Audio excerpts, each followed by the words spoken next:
Let's run this town tonight. Like we're making a song with Rihanna and Jay-Z and Kanye. No, let's not do that. Let's do it without Ye. Yeezy. What's his name? I don't know. P. Diddy? Yeezy. P. Diddy? I don't know. P. Diddy. It's P. Diddy.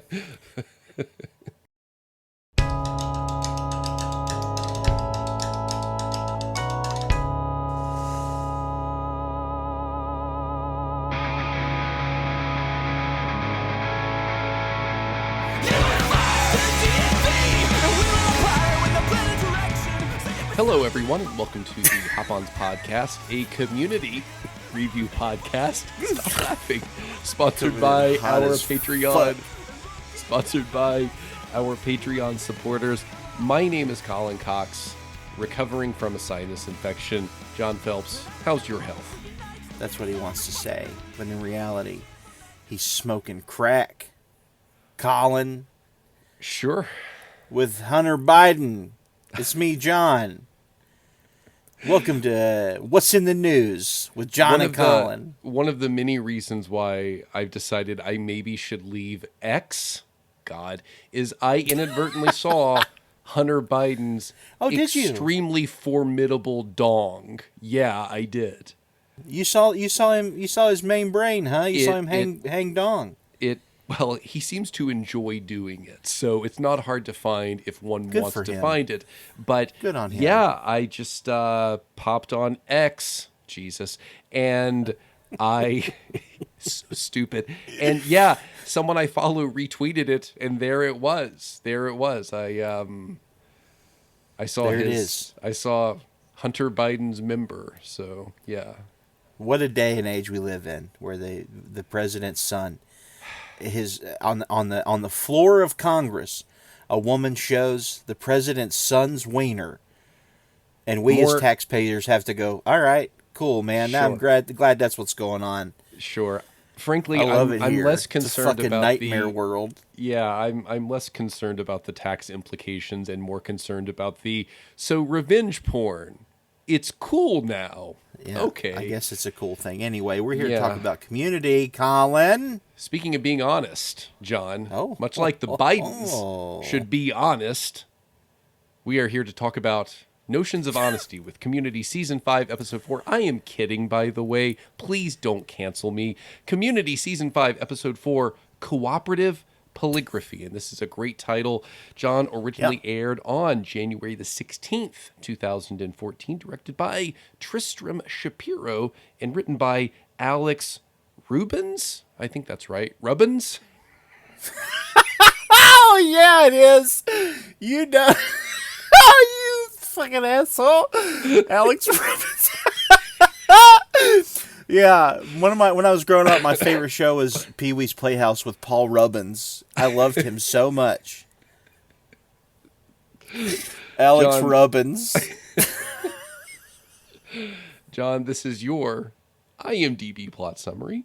After Pierce's unexpected passing, he was older. I don't know if unexpected is the right way to describe it. A team of investigators headed by the no-nonsense Mr. Stone, arrives at Greendale to subject the study group to lie detector tests before they can be considered for distributions under the will. That's a extremely literary description, I think, of this episode. Very, very, very detailed. Yes.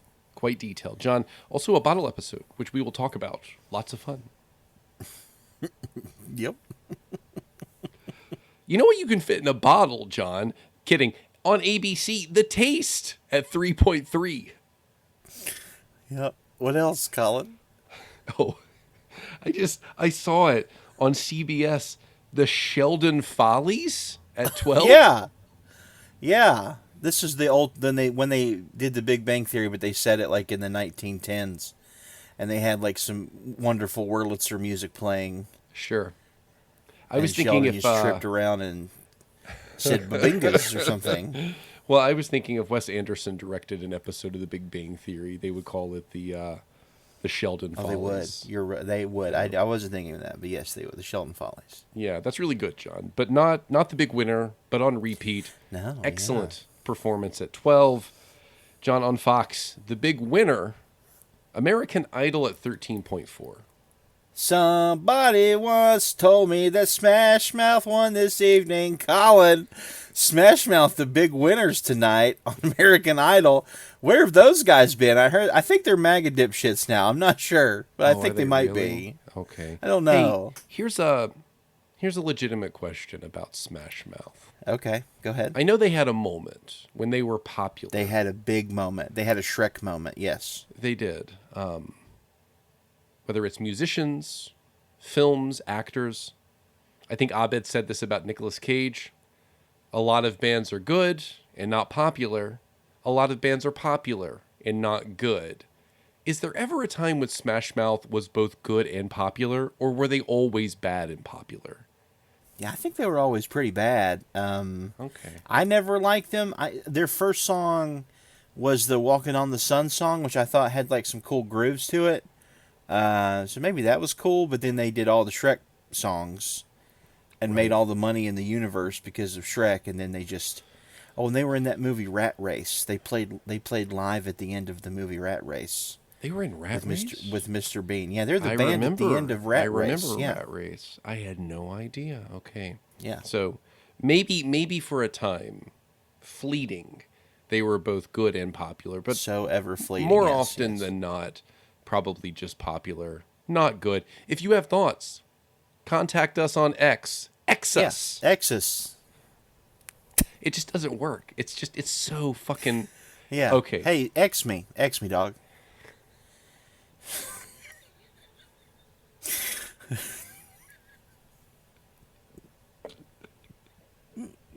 That's really funny.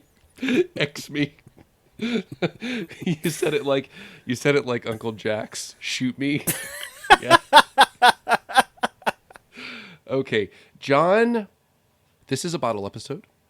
Fantastic episode. But how many viewers did we have?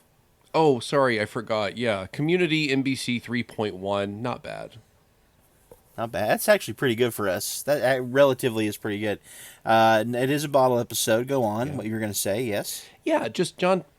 Bottle episode. We can talk about this. Maybe my favorite bottle episode they have done so far, and I'm happy to discuss really? why. Wow. Okay. I love this episode a lot, frankly. Maybe, John, a good way to start is to actually talk about, or maybe this is more of just a reminder for everyone, because we'll use this term a lot. What is a bottle episode, John? When someone says, hey, this is a bottle episode, what kinds of expectations as viewers should we bring to that viewing experience? A bottle episode to me is I akin it to something like a one-act play, where your actors are in one set for a short duration. There's one through line. It has a beginning, middle, and end. And actually, this has a cliffhanger. Most of the time, that is not something in a bottle episode. It's just one contained room, one contained story. And there's no, like, flashbacks to things. There's no references to things where you see outside of the room. It's just the room. The best example of a bottle episode is the Chinese restaurant from Seinfeld. That's the one I always go to. That's the easiest one. That whole episode's just them trying to get a table at a Chinese restaurant. That's it. Yeah. And it's phenomenally good, and that's what a bottle episode normally is. Yeah, I think that's fantastic. And I would just add, there's obvious temporal and spatial constraints, which is to say, most bottle episodes feel quite Aristotelian. It's usually about 20 to 22 minutes, which is the length of most sitcom episodes. And as you said, the characters in question, their movements restricted by that single space. Because, as you said, typically in bottle episodes, maybe characteristically of bottle episodes, characters do not leave a single location. And if anyone wants to learn more about this, contact me, contact the podcast. There's a great podcast that I enjoy called Why Theory. One of the hosts, Ryan Ingley, he's a media professor and scholar, and he's writing a book on seriality, and part of how he wants to think about the serial form is to also think about bottle episodes. And he recently wrote a wonderful academic article about Community and about their bottle episodes, and I'm happy to point anyone in that direction if they want to read it. But that's what he emphasizes principally is the necessity of constraint. And let us be clear about something: all narratives need constraints. If characters can do whatever they want whenever they want, there's no story because there's no conflict. And part of how the bottle episode introduces conflict, again, is to place often temporal and spatial constraints on characters in the story or the episode in question. What's super interesting about how a lot of contemporary shows do bottle episodes, I think we've spoken about this before. Historically, the bottle episode was often an economic consideration. Not so much now. Like with Community, there's no reason for them to do a bottle episode aside from the fact that they want to do a bottle episode. And this is true of a lot of shows, right? BoJack Horseman, for example, is an animated show that does a bottle episode.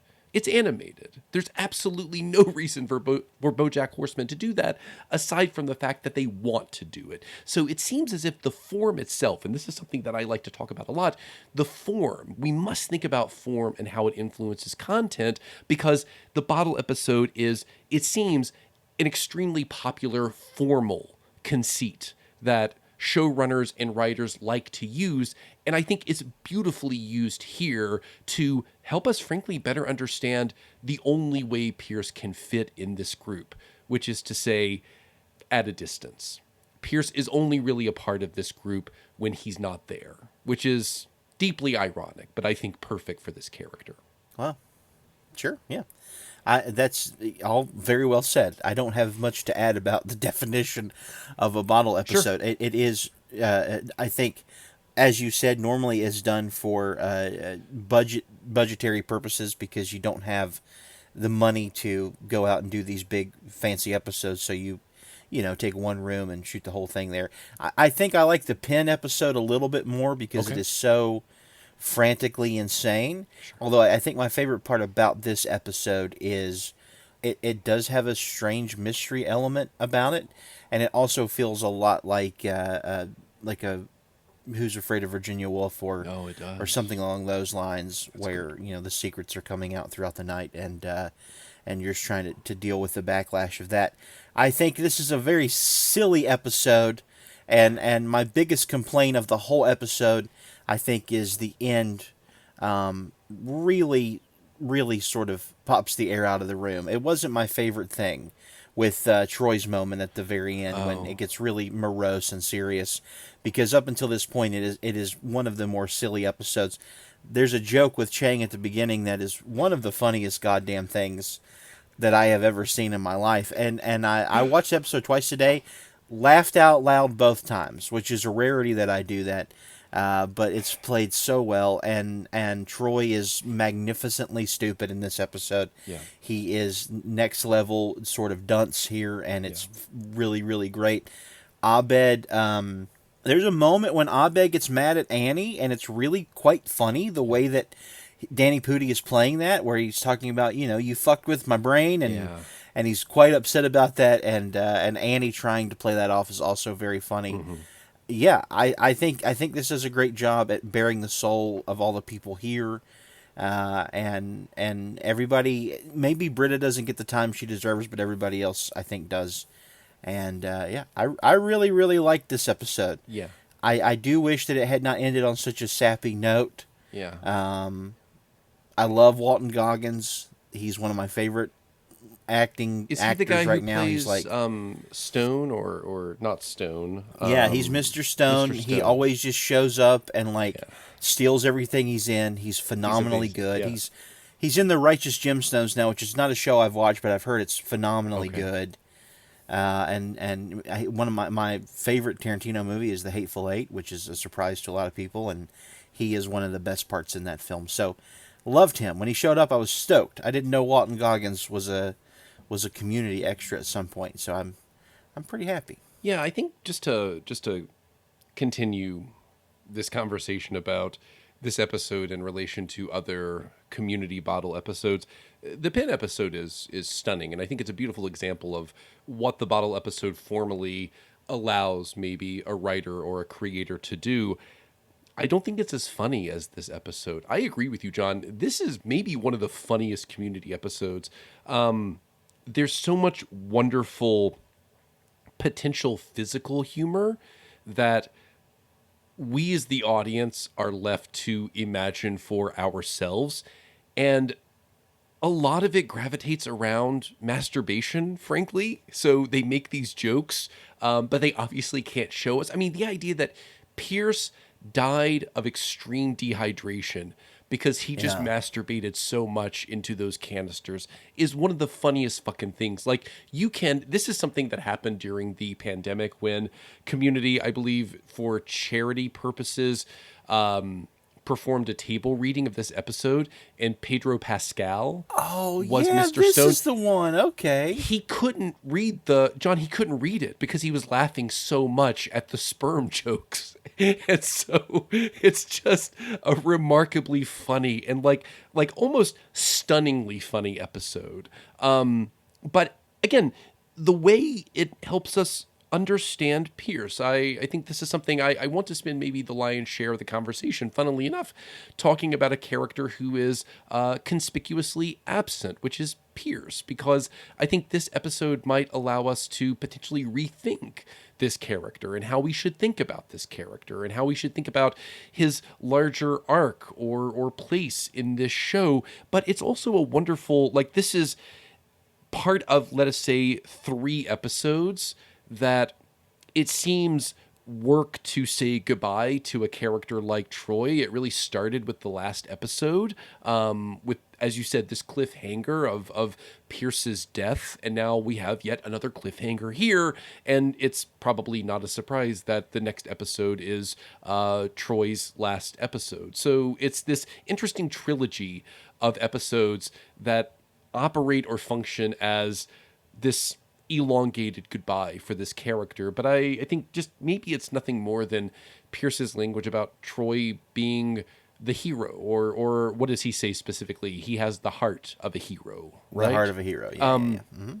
And maybe, John, that's a good place to start, and we can work back from the end of the episode. Sure, okay. So this episode, much like a Prestige, has three acts, right? We have Act 1, which is the introduction of the problem. Act 2 is this escalation of the problem. And then Act 3 is really the turn, it seems, where the episode surprises us and really the characters in a profound way.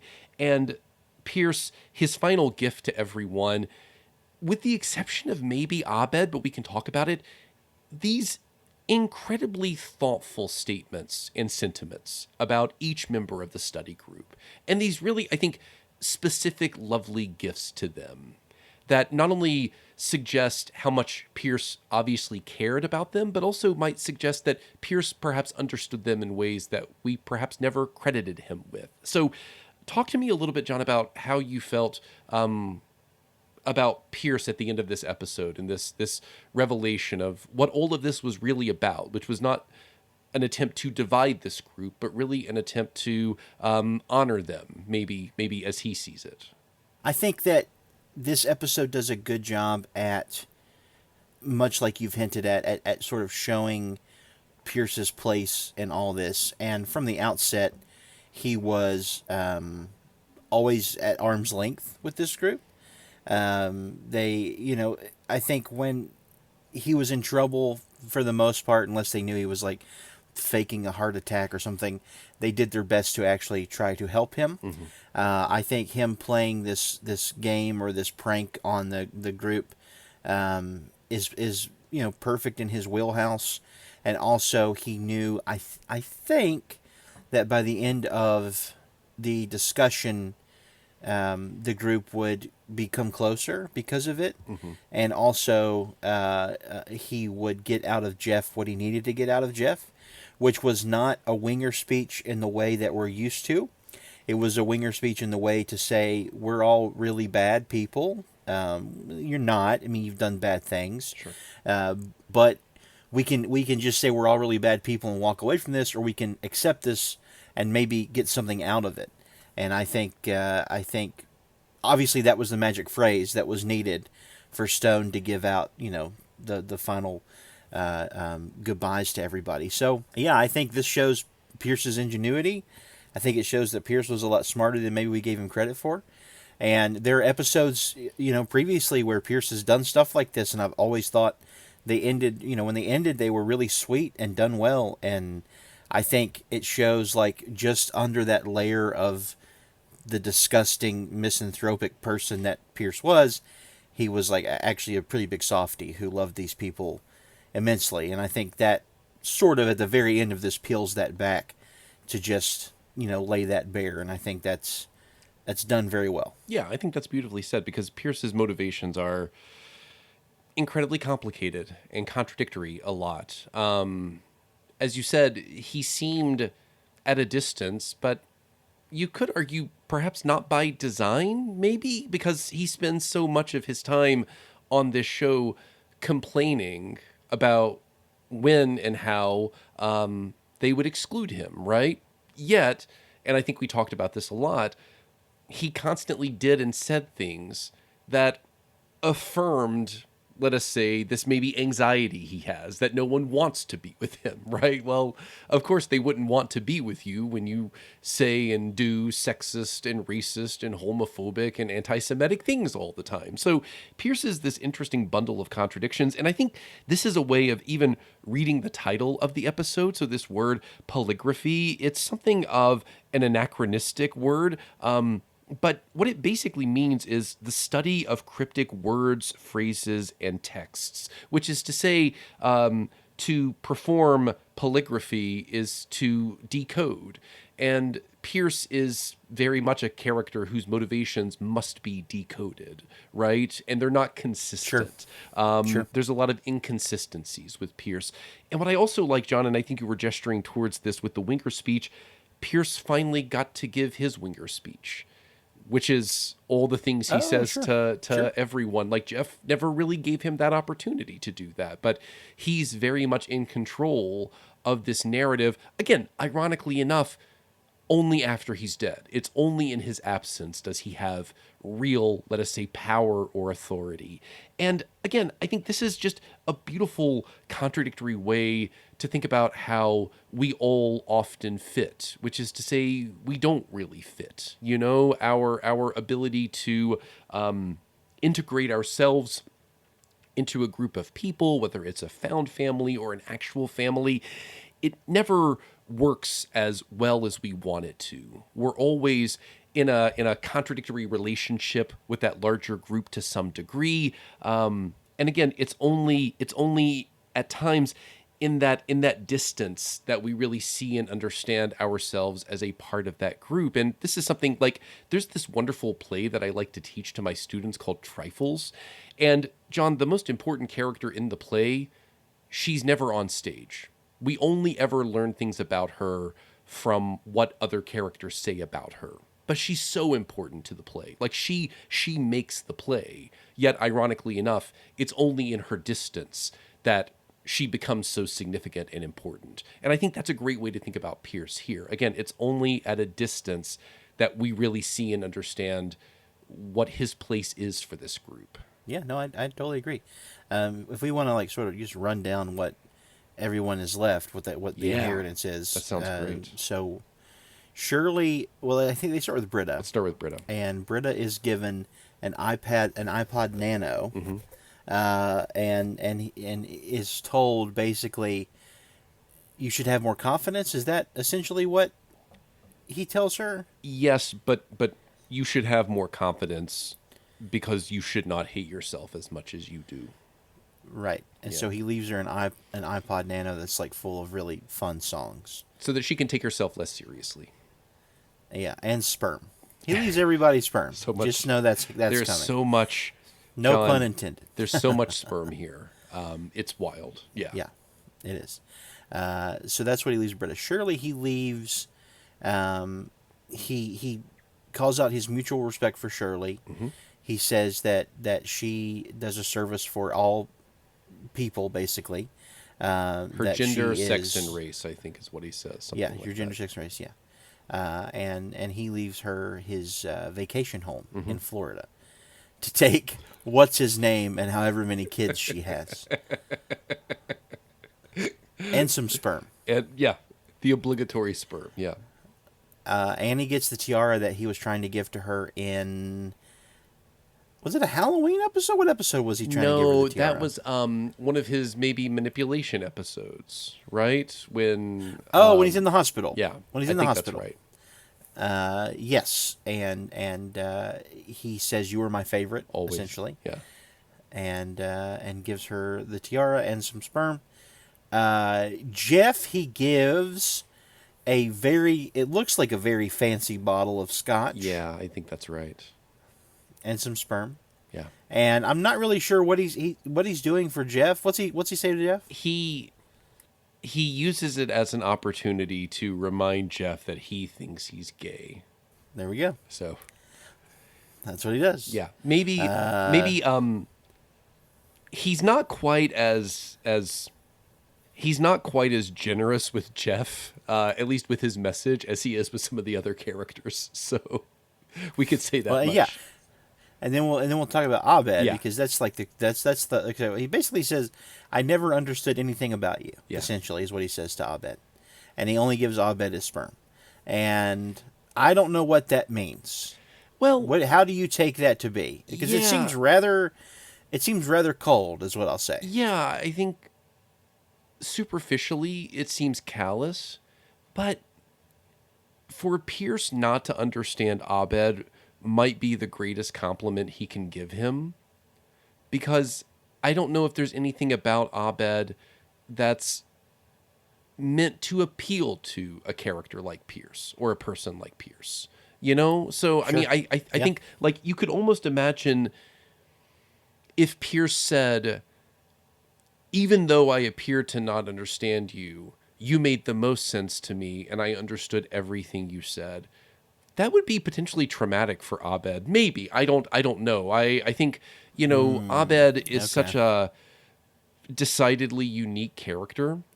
And I think Pierce is so antiquated at times that Abed, you could maybe argue in this moment, it's Pierce affirming that Abed embodies a kind of future that someone like Pierce can never and would never understand. And while I think Pierce at his most petty moments would find that insulting, perhaps at the end of his life, if he's giving a gift to Abed, that's the gift he can give him is, I never understood you. And I don't think I should understand you, because I don't think my generation will be here much longer. And maybe we shouldn't. And maybe we should bequeath, this world, this culture, this society to you and to what you embody. And maybe that's not such a bad thing. So I don't know what you think about that, but I mean, yeah, I don't really have a lot of thoughts about it. I think I like that. I like that take on it a lot more than he's just being an asshole. So sure, yeah.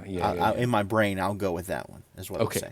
Sounds good. Then he leaves Troy, the sperm. Everybody gets a big bottle of Pierce's jizz, and then he also hypervirile sperm is what he says. Hypervirile. Oh man! Anyway, John, and he leaves so Troy. Much old man semen. It's just a lot of cum. Yeah. There's so much cum in this episode. It's just nothing but cum. And he also you just know what's going to happen. And he leaves Troy $14.6 million, all of his shares in Hawthorne Wipes, on the stipulation, that Troy sails around the world alone, so he can learn how to be a man, something like that. I think, John, ultimately what he gives Troy is an opportunity. And, a lot of the phrasing is less than ideal, I'll say, right? But maybe if we want to be charitable, what he means is he's affording him an opportunity to not just be Abed's sidekick, not just be I agree with you. Yeah, I'm not being quarterback. I mean, so many, like, what's super interesting about Troy is so many of the narratives that define him as a character, they're either inherited or thrust upon him. And let's be frank, I mean, that's how culture and society works for all of us, right? You know, no one is an island. I'm not some. I mean, I'm wearing a goddamn Yankees cap. Like, how fucking stupid is this, right? But I think I you think look pretty great in it. well, no, That's rude.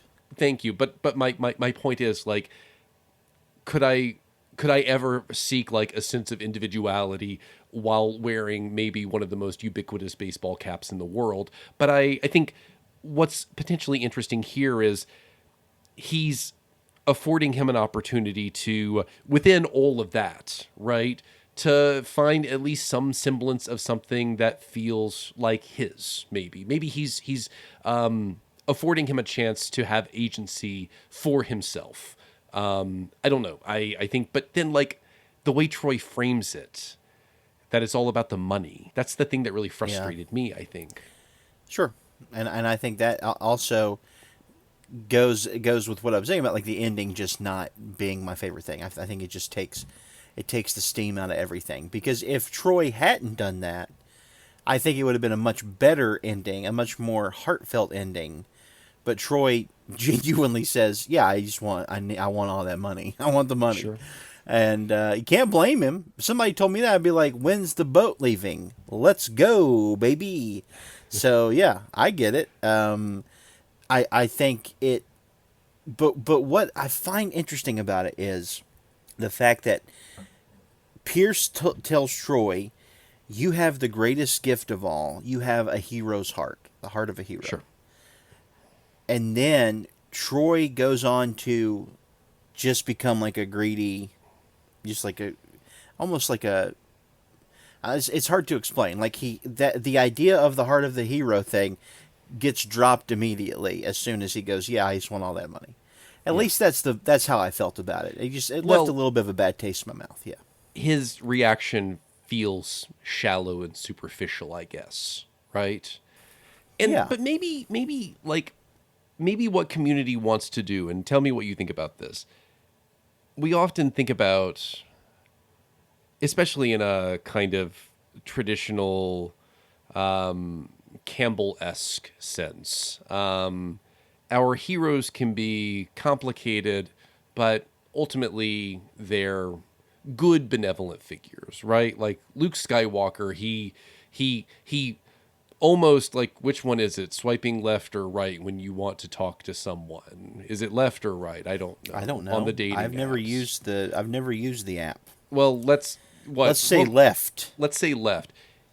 He thought about swiping left on the dark side, but that's as far as it got, right? With Luke Skywalker. Yeah. He just was like this almost like unimpeachable, heroic, good figure.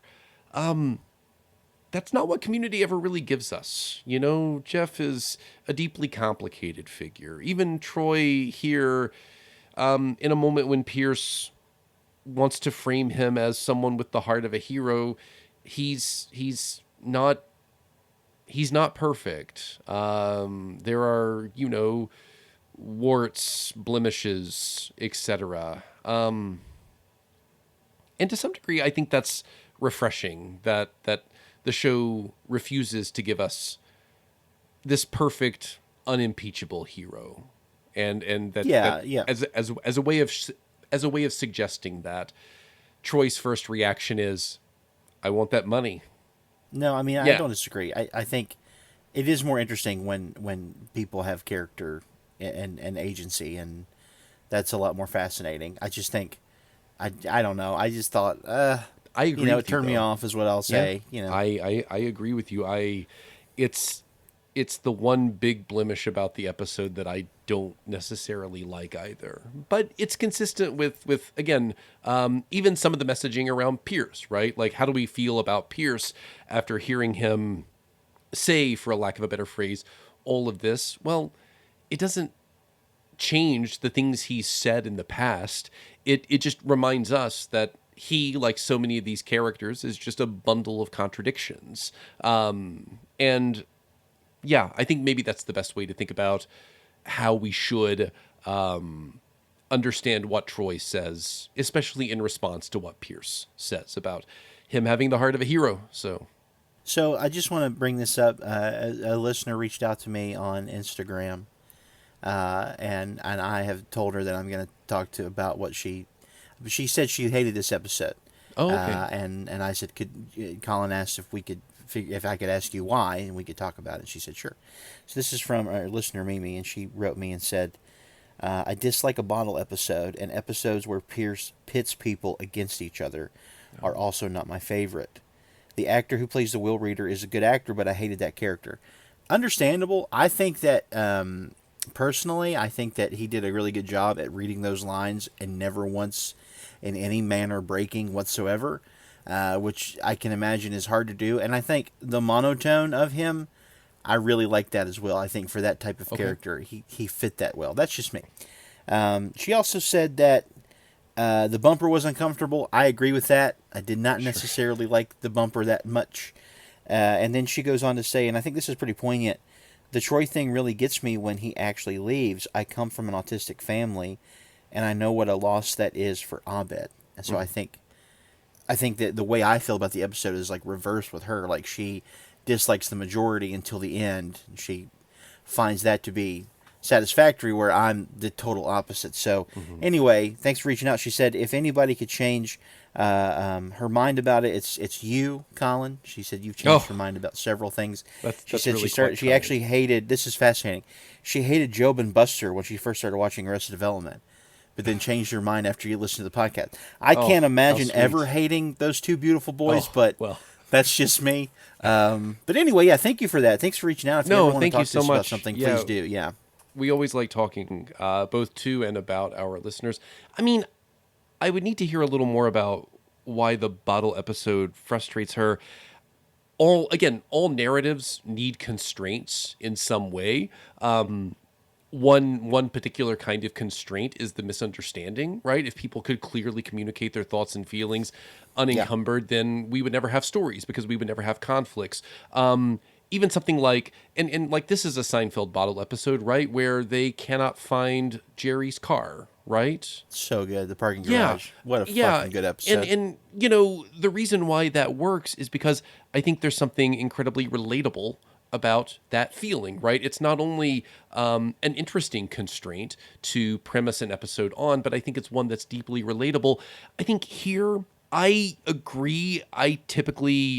I find Pierce incredibly malevolent in these kinds of episodes where it does feel like he's positioning all of his friends to hate one another. But as you and I have discussed in this episode, I think what he does here is potentially a little different. This is not about dividing them. This is about uniting them. And again, potentially finding a way to situate himself in this group, let us say, healthily, right? I think there is something, and we cannot know this because, of course, Pierce was not there to say it. Not that he is necessarily someone we can trust, just like it's difficult to trust anyone in what they say. But I think there's this sense that Pierce potentially understands that, again, as I said earlier, it's only at a distance that he really fits here. And I think this is super interesting, especially if you think about, for example, the D&D episode. Pierce functions as the antagonist in that episode. He's at a distance from the group. Neil even says, I have never played a D&D game as engaging as this one. And the thing that made it engaging was Pierce's lack of proximity. So again, as ironically as it sounds, it's only by being at a distance that Pierce actually fits in this group. And so I think one way of thinking about, as this listener suggests, the way he's attempting to divide them, that's not actually what he's doing, perhaps. It only feels that way if you don't watch to the end. What he's really doing is uniting them around maybe a shared set of assumptions about themselves and about one another, and then fundamentally inverting those thoughts and feelings. He's really there to offer an alternate narrative. And I think that's really lovely. And like, I don't know if like Chevy Chase as an actor portraying this character deserves it, but it almost feels like the show's gifting this to him as well. You know? Yeah. No, I don't disagree with that. I think that's a strong argument. You know, this reminds me of the trope, and this is wild, right? In like the 2000s, there was this run of movies where like the patriarch of a family died and they had the will reading and everybody hated each other's fucking guts, and then in the will reading they'd be like this poignant moment, and like it would bring everybody together. And that was like that. The one that comes to mind is like Elizabethtown was something like that. What a movie that was. What Cameron a forgettable Crowe flick, right? film that was. Cameron Crowe, yeah. But that's what that's what this reminds me of. That those moments of the will reading when you would get, you'd have your arguments back and forth, and from the grave, this person is even able to ruin our lives, when in reality they're doing their best to try to get you to come back together. I think that's sort of what they're doing here, and I do like it. I think it's not technically out of Pierce's wheelhouse to do something like this, as you were stating. He inadvertently does it, like in the Dungeons and Dragons episode, but I think he also tries to actually do it in other episodes where it might not succeed as well as this, like the Halloween episode, which we find to be so fascinatingly weird in his 1980s mall mansion. But something like that, I think he really is trying his hardest to show what he thinks his version of love might be. Is something like this. Yeah, you see, I think I like a lot of what you said, but I want to the thing that I want to say that maybe disagrees with that final thing you said is, I think in all of these previous episodes, the difference is Pierce's motivations are solipsistic ones, which is to say they're about him, right? I think about what he says in the Halloween episode. He was frustrated that he was home alone and that he was not invited to Vicky's party, even in the D&D episode, right? Like, what's the inciting incident? Well, it's this feeling that he's excluded. Here, it doesn't feel like... What's interesting is, before we know why he does this, that is a reasonable assumption for everyone in the group to make, and they absolutely make that assumption, which is, here it is. Pierce is just fucking with us one last time. But it's actually the complete opposite, which suggests, funnily enough, that Pierce has actually grown through all of this. We've actually seen progress here. In the past, it was all solipsistic. Here, maybe it's different, potentially. I don't know. I coming from a family with a parent who is abusive like this, I think I would lean more towards your argument. Like my mother is someone who will do things like this to get me to visit her, and while there she will berate me until I'm at the point of leaving, and then she will tell me, I'm sorry, I'm just lonely, and blah, blah, blah. And I think when I look at it that way, it makes me really happy that Pierce is not around anymore. No, I think that's so fair. sad, Also, one of our favorite listeners. Shout out. Yeah, she can't wait for her to listen to this one so I can hear about it. No, but I think I made him say all of that. So she did. No, I love my mom dearly. No, I made you say all of that. She's got some problems, but we all do. But I think her and Pierce have a lot in common, as do a lot of parents. I think a lot of people have parental figures that have the same things in common that Pierce did. They came from that generation of that mindset, and I think, yeah, maybe this is the he finally figured it out, maybe, but it's sad he figured it out like right when he died. Yeah, but I think that's consistent with good storytelling. Like I was thinking about the way Pierce usually functions in this show, especially in these kinds of episodes, twisted ever so slightly, and you're basically in a horror film, because he's almost like this ghost or specter haunting them. I was thinking, because I could probably make a turkey sandwich an analogy to Hamlet. I was thinking about Hamlet, for example, and how through most of that play, Hamlet is so incredibly... He's tortured by this idea that his uncle killed his father. And I think maybe a more accurate way of saying it is the pressure of his father torments him. But it's only near the end, like right before he dies. He has this beautiful moment with Horatio when he delivers easily one of his shortest soliloquies, and he ends it with, "The readiness is all." And this is a character who has frantically spent the entire play not accepting that premise, that there are potentially things beyond his control.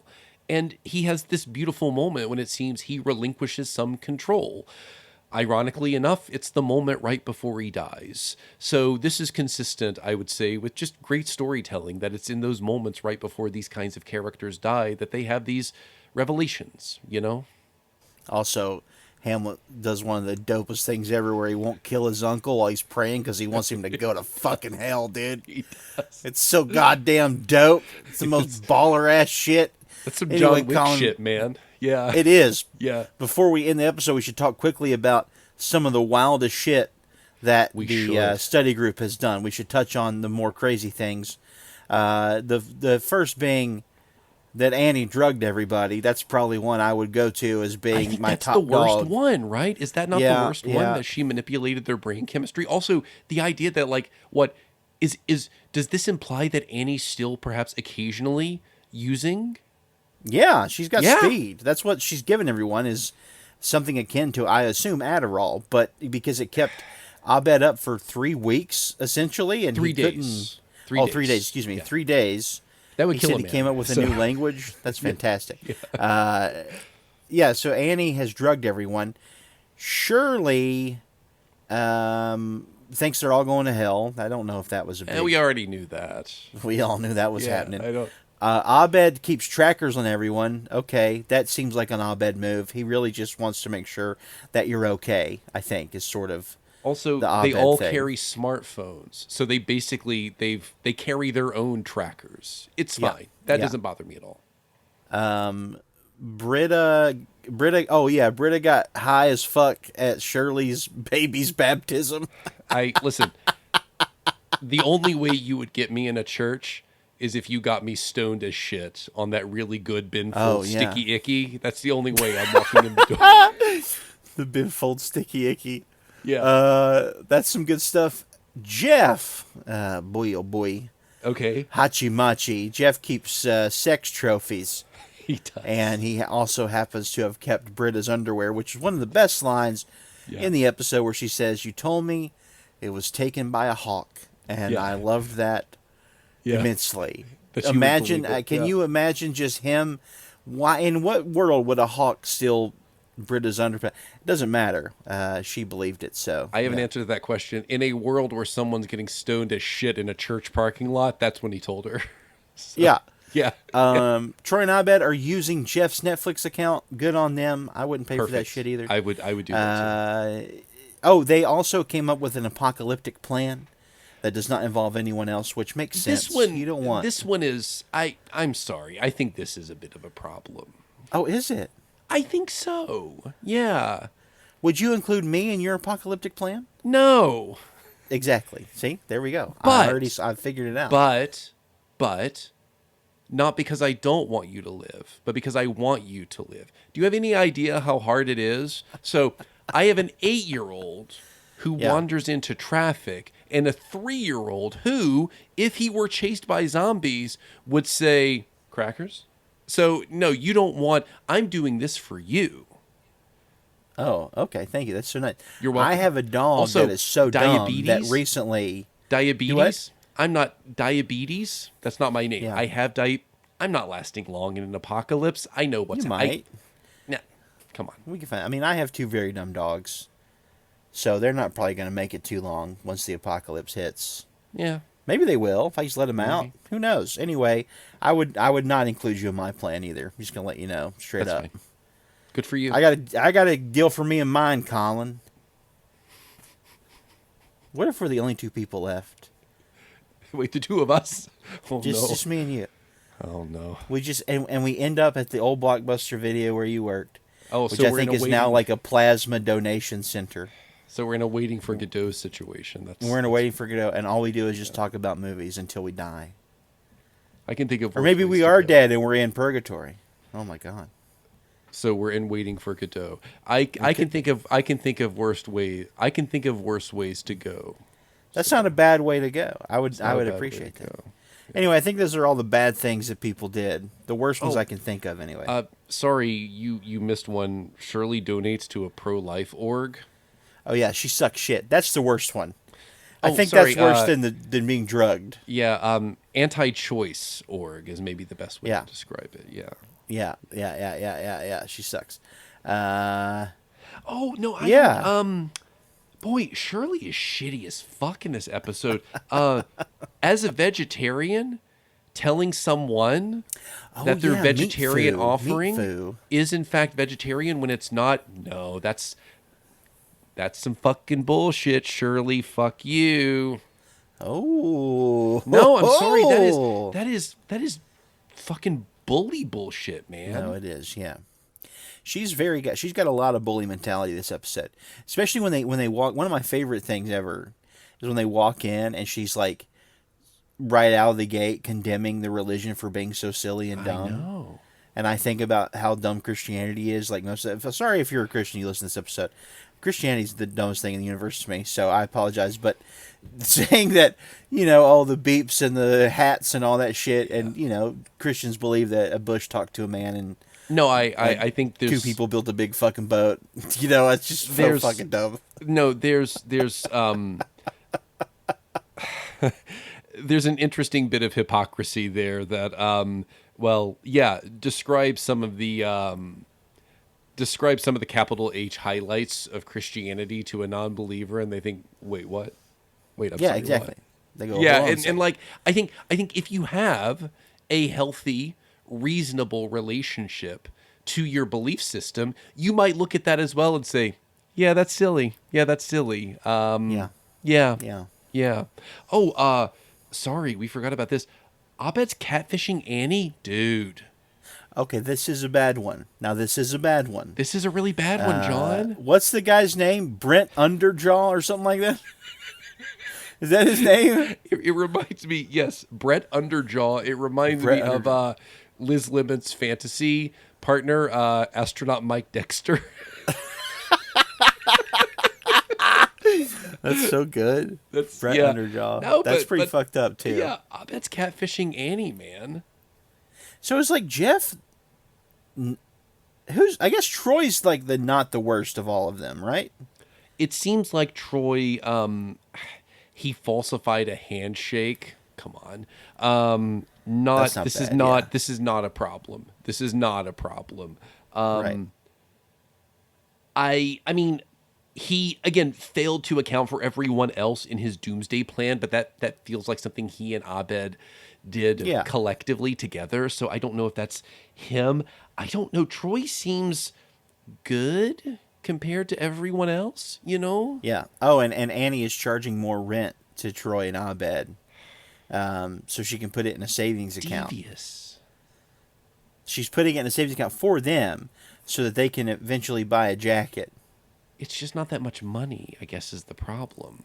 No, it's like $80. Is what she'll say. This feels more like control than anything else. Sure, it does. Right. Well, she's got a problem. She just drug everybody, so say it. Yeah. So I mean, can we just? I mean, this is more wild speculation. I mean, so is Annie back on drugs then? Given what happens in this episode, yes, I would say Annie is full tilt on drugs.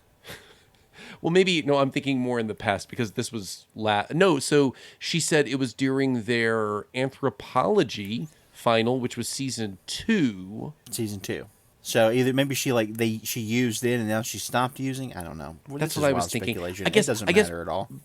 Well, I mean, it's interesting, but I guess the point is, Annie isn't clean, I guess. And like, again, this is something we talked about with early episodes where the fact that she's a recovering drug addict is just not a significant part of this show's story. You would think that would be the first question is, Annie, why did you have those drugs? Are you using again? Yeah. Etc. But, when you're a smoke show like Allison You're a much Brie, more caring person than these people are.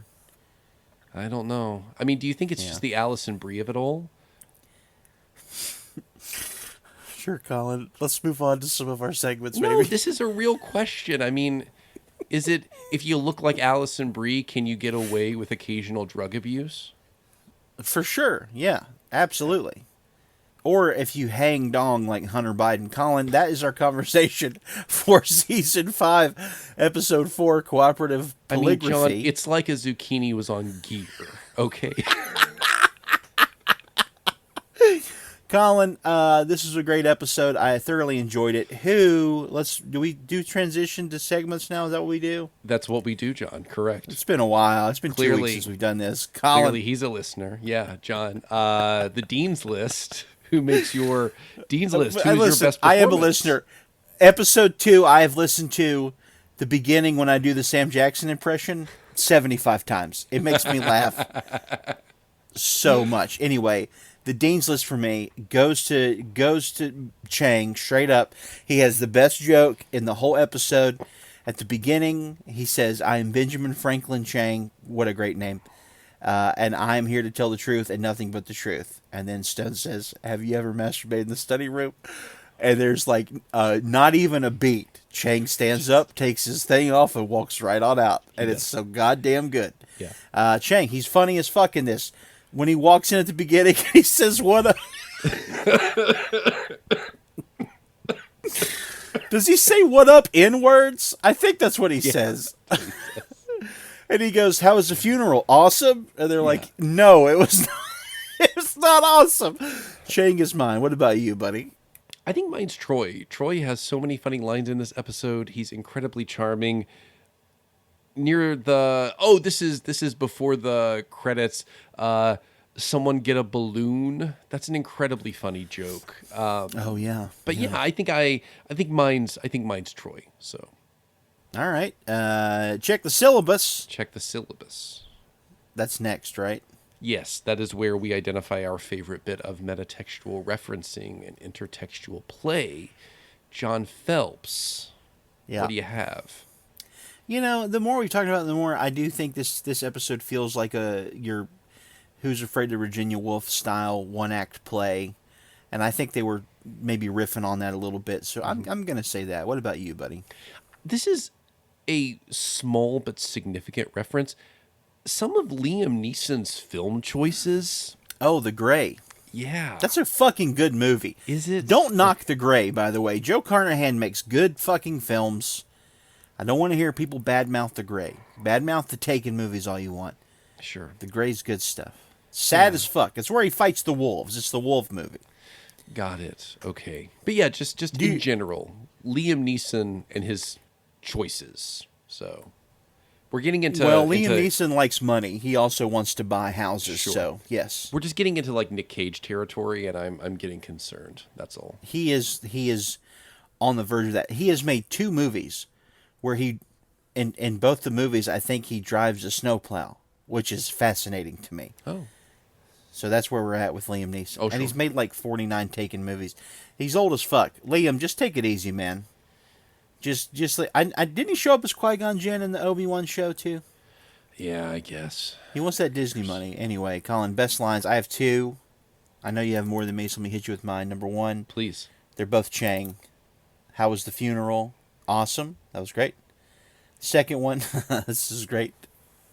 What a waste of a murder. He was like 70. I have that one too. That's all I have. Go ahead, buddy. Yeah, I have a few. I wasn't prepared for a funeral with so much beeping. That's something Annie says. Once you reach level 16, you can see the color blurple. That's really funny. Blurple. Someone get a balloon. I have the what a waste of a murder. I meant to say Butts Carlton. That's a oh, yeah, and line. then the woman's like, he did mean to say Butts Carlton. Yeah. And Troy's like, she said it. Yeah. This is an Annie exchange with the whomever that person is who's checking the machine. I had no idea. Why would I even try that? It's this moment of recognition that Annie has. No, I did drugs in the parking lot of your church is a Britta line. I enjoyed the clarification. So good. In a church, Britta, for shame. It's where Jesus gets his mail. That's a Jeff line. Oh, this is an Abed line. If it makes you feel any better, you'll never find them. He's talking about the tracking devices. And then finally, this is an exchange between Abed and that technician. Okay, I'm ashamed. And then together they say lie. So good. Yeah. Oh, and then I love the line where Troy says, "I killed Pierce," and they're like, "Lie," and he's like, oh, "Okay, good, just making sure." He couldn't handle the pressure. Well, John, that is our fantastic.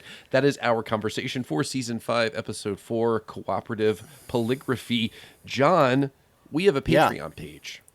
We have a Patreon page. The link is in the show notes. For $3 a month, you get exclusive content, one extra episode every month that only you and your patron ears can hear. Above that, $7 a month, you get a sticker and all the exclusive content. You become producer of the show, and we talk about you every single episode and how much we appreciate you. Above that, $15 a month, you get a t-shirt, a sticker, and the producer, and we go to a Smash Mouth concert together. So if you find one around, just let us know, and we'll totally be there for sure. Don't get our tickets. We'll get them when we get there. Colin, we have some patrons to thank. Yeah, and if you're interested in doing that, just ensure that you're supporting us at the, hey, now you're a rock star level. Yeah. You fucking dick. That was very good. Very good. Thanks, yeah. Yes, thank you to the following producers. Thank you to Crindy, Rachel, Kate, Daniel, Lars, Rob, Robin, Karen, and Andrew. And John's right. Patreon is the first link in the show notes. Our Threadless page is the second link in the show notes if you want Hop-Ons podcast merchandise. And John Phelps, if someone were so inclined as to rate and review the podcast, what would you say? What would I say? We would say thank you, because ratings and reviews help the show get noticed. If you rate and review us anywhere that's not on the iTunes app, the podcast app, please let us know so we can go find it and read it here on the air. Ratings and reviews really are a very good thing for the show. It's when someone, types in community and they're not looking for a planning podcast for city planning. We'd like to bump up to when people are looking up community podcasts. I'm just saying. So many of those. Nice. We just released an episode talking about Mission Impossible 7 on our Patreon. So if you want to hear that, make sure you become a Patreon pledge at the $3 level. Colin. John. That's all I got to say. I got nothing else to say. That's all I have as well. I mean, the Patreon cover art for that Mission Impossible episode is stunning. Wonder if I could sue the creator of that, because I don't remember giving my likeness. John, it's my favorite thing to do. I found this one image of you online. It's so old. That picture has got to be, how old is goddamn, 15 years old at this point. I flip it. So it's not even so young. It's not even the right orientation. So yeah. It's like when I had a MySpace. It's like a MySpace picture, and I thought it's a really old picture. Yeah. It genuinely is a MySpace picture. Holy shit! Is it really? Okay. That's embarrassing. Anyway, thanks for putting that out there. If you want to see that, become a patron. That's all I'll say. Your head, it's touching the Max's daughter. I thought I looked so fucking good, man. Dude, you look really good. I thought the ladies were all about me back in the day. Now I look like I ate that version of me. Colin, for the Hop-Ons podcast. My name is John Phelps. I'll talk to you later, buddy. My name is Colin Cox, and I will talk to you later, friend.